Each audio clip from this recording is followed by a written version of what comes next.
I did. I did. And Ryder might be coming later or not. I don't know if she's still doing phone checks. Alright. So I did do the Beacon Hill. I think it was the Beacon Hill tour. Yeah, that was a hard kick. hat to wear. Yeah.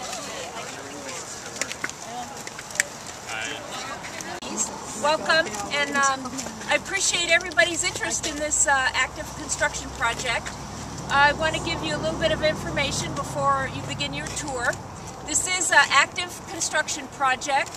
The reservoir is under construction, so there's a few things I want to let you know about it. It's a 60 million gallon potable drinking water reservoir. It's designed in 2 different cells so that we can operate them independently. We can empty one for cleaning, and we have some flexibility there. Be very careful when you walk across the roof of the reservoir. It can be very slippery. When you walk across it, please be careful. You'll see some very small orange wires. Those are part of the leak detection system. Make sure you step over those. Do not trip over them. Don't break them.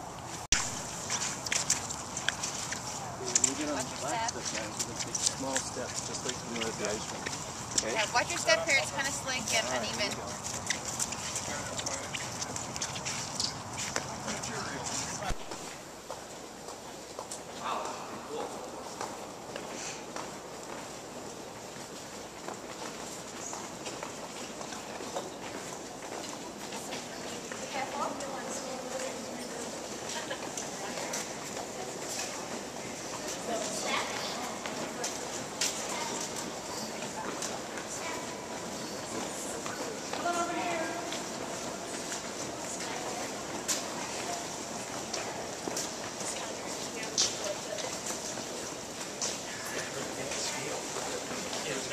Actually, what we have in the Seattle water system is we have 2 reservoirs up in the mountains, the Cedar River watershed and the Tote River watershed.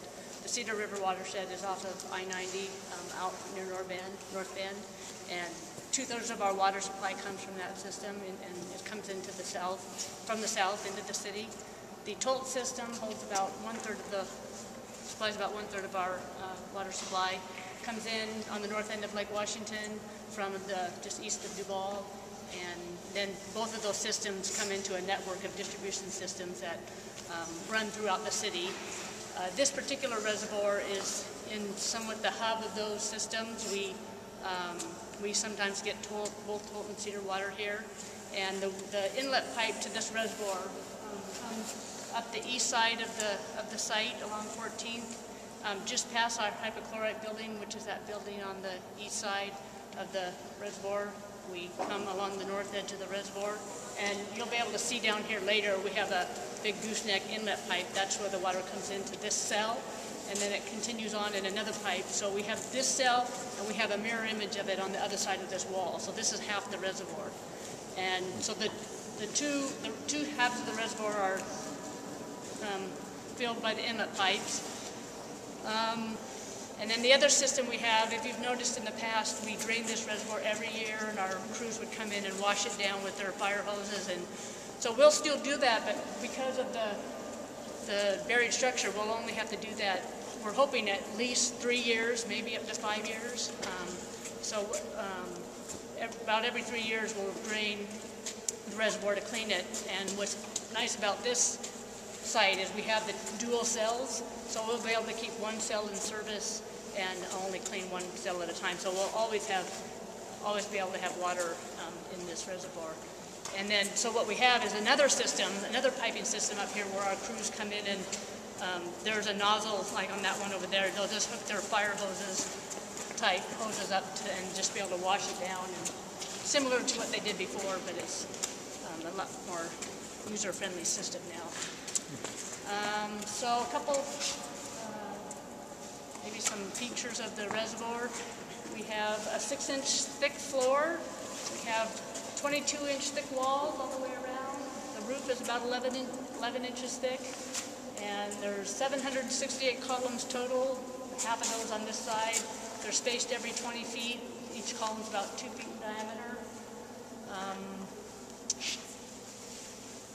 let me point out one other system that we have. So also where this reservoir is in the whole system is it takes the relief off the system for all the other pipes, so it's a surge relief. And so you've noticed during construction we had a pipe up there that's kind of a gooseneck that's sitting like that. It's a temporary setup for us to be able to allow the system to surge even while we're in construction, and that just drops right down into our outlet pipe. But that'll go away, and then we'll have another permanent, you'll see when you go up, it's just a tall vertical pipe that's got a little mushroom cap on it. But water can go up that and it comes down inside it, and then it comes into this pipe, and it can relieve itself back into the reservoir. So it's a very important part of the system to be able to do that here.